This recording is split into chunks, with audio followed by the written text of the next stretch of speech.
Today I fucked up by detoxing myself, and it nearly cost me my life. Obligatory. This happened 2 weeks ago. I had been dieseling through a handle of cheap vodka every other day for over a year. I've never been much of a drinker, but several traumatic events had transpired in a very short amount of time, so I began drinking more to help me cope.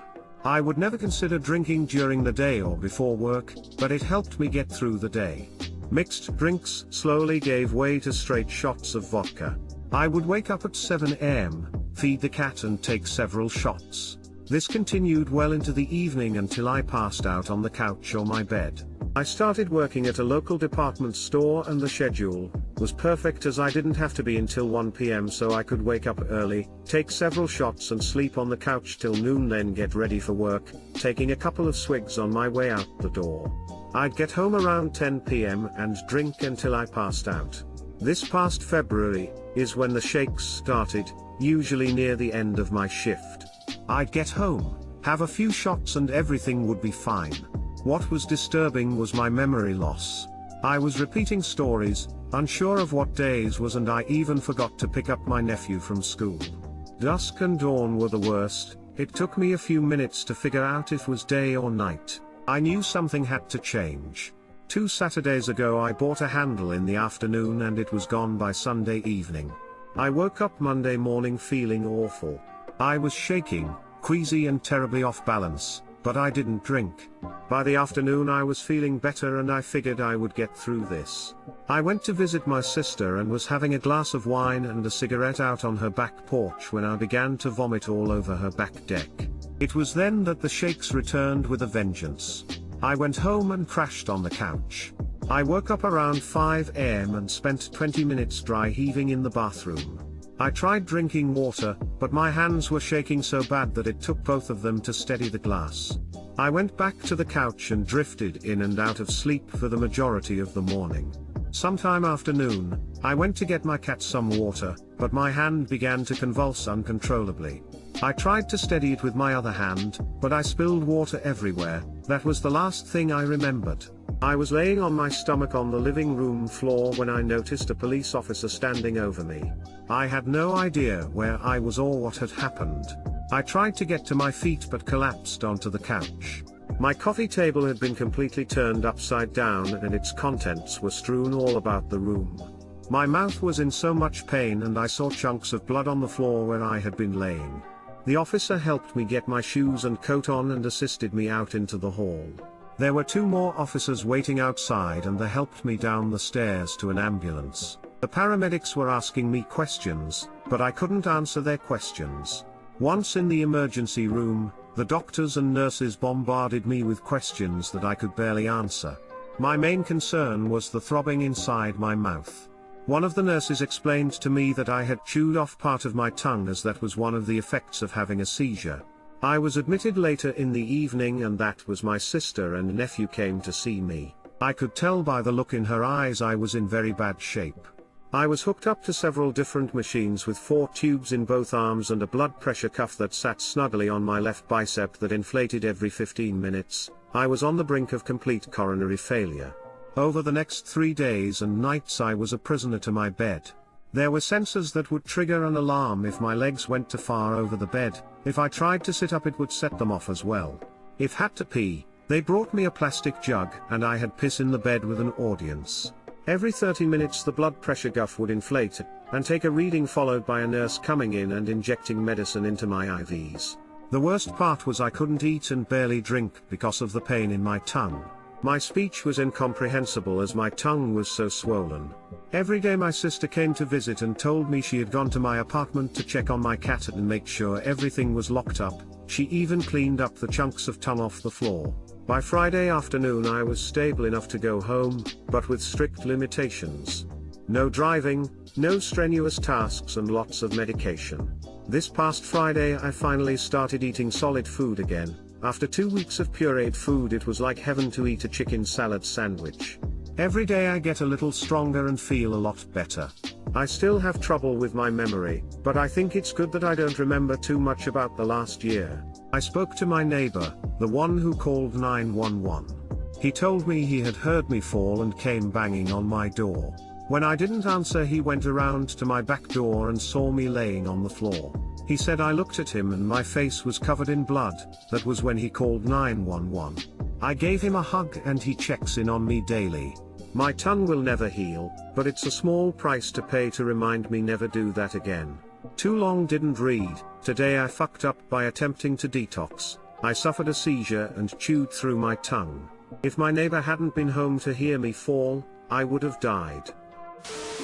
At least you didn't die and got off that habit, man. Drinking like that will kill you for sure as well. I got bad withdrawals too when I quit drinking. I'm glad you are alive and stay sober. It's obvious you have a lot of people that love you equals. Today was the kind of night that I thought about leaving and getting hell of drunk and coming home. I've been trying to limit my drinking, diet a little, and get some exercise and live a little more. A fight with the GF made me want to say fuck it and leave and drink. So what I'm trying to say is thanks for posting this. I read it while I'm sitting in the bathroom, after patching things up with her. No drinking today. Edit, it's her tempting wanting to drink as a reaction to emotional and mental pain. What I've found helps the most is confronting the things that give you that pain and making your peace with them.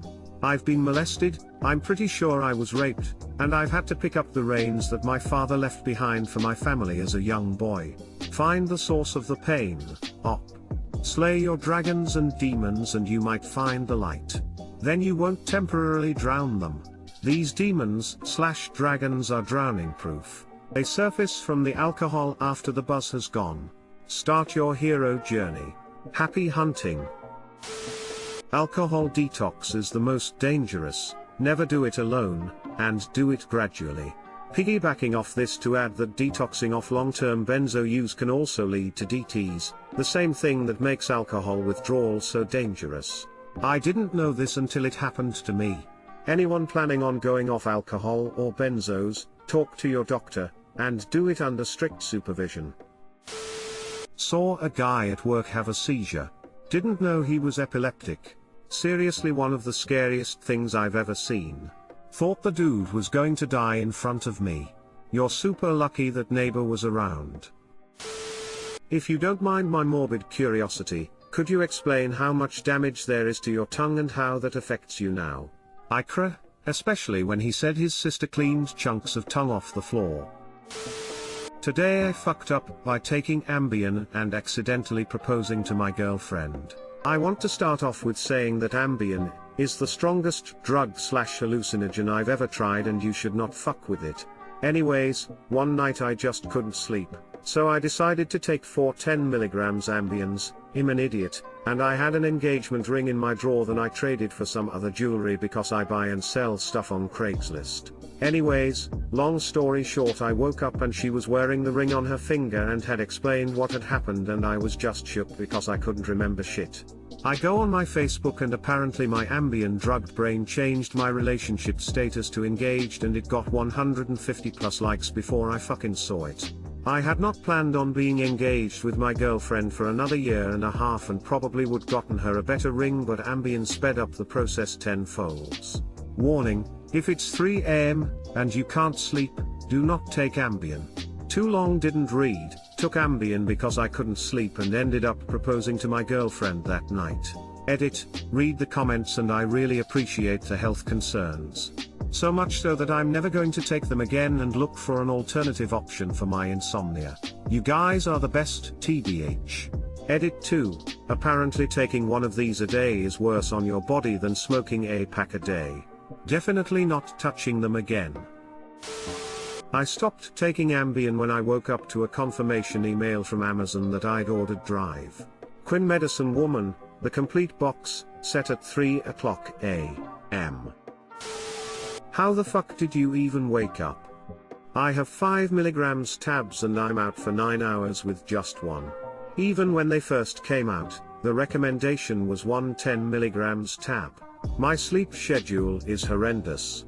I didn't even sleep with 40 mg. I do remember hallucinating and seeing things and having an enhanced feeling of empathy for an hour, then I blacked out and I guess that's when the deed happened, lol. Edit, wrote down actually feel empathetic and sounded like a psychopath, so I changed it to having enhanced empathy. Did your GF know you were blacked out from Ambien when you proposed? On a side note, a friend of a friend took too much Ambien once and woke up with a brand new Lexus in his driveway. Said it was his dream car anyways. He still drives it to this day lol. So if I take Ambien I'll get cool stuff. VRB, gonna wake up with a Ferrari. My girlfriend has anxiety on airplanes. She has a prescription for Xanax. Her dad accidentally switched them for his Ambien. She took 3 to calm her nerves. I knew something was off when she just slumped on me like a dead body. She ended up going on a full-blown psychedelic trip on the airplane.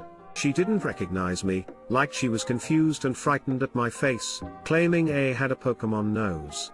I had to play guru, grateful for my teen years for preparing me for this situation. I calmed her down, put my Ray-Bans on her, wrapped her up in a blanket and put some cartoons on for her. She then had a grin like the Cheshire Cat. When the flight attendant came by and asked us what we would like to drink, she loudly yelled tacos, please. I explained again that it was Tazo tea she had seen on the menu. Given some time, she calmed down and sobered up. The older lady who was sat with us was not amused. I hope the best for you and your situation. I am planning my wedding with the girl I described. Just approach this with honesty, and if you need more time, just tell her that. Screw what the people on social media think. This is your life, and if you need time to grow with this person and to decide if you want to properly propose, I suggest you make that known. If she's the right one, she should understand. Well damn, I guess you gotta get married now. Edit, this comment has now more karma than all my other comments and posts combined. I've peaked in life, it's all downhill from here. Of course. Will it be within a year? Probably not lol, gotta get a real job first. Today I fucked up by instinctively making a joke in physics class. Normal physics class, and just after our trials examinations. We were all trying to discuss our papers in the class while the lecturer was explaining to the few who personally asked her at the front desk. We had the choice to listen to her explanations or do our own studies to prepare ourselves for as examinations. I was too focused on my own mistakes, the first few parts of the papers. After some time, she was explaining a question which got the majority of the class. It was a cupboard supported by a nail which is against a wall. The following question was, how much weight can the cupboard support before it falls? It was a multiple choice question with the answers being something around 12 kilograms, 22 kilograms, 220 kilograms and 2,200 kilograms. It was 220 kilograms. My friend was really bugged about it and proceeded to rant to me about it. Keep in mind, I was not paying attention at all towards her or the question, as I was a dumb idiot trying to understand simple questions. Friend, this doesn't make any sense. From my point of view, a cupboard can't hold that much.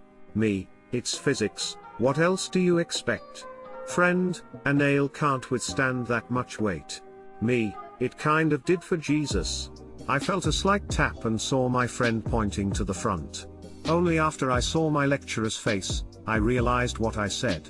My lecturer was in a serious mood during these past couple of weeks as our examinations were coming soon. Also, she is a pious Christian. On the bright side, the weather outside the classroom was lovely.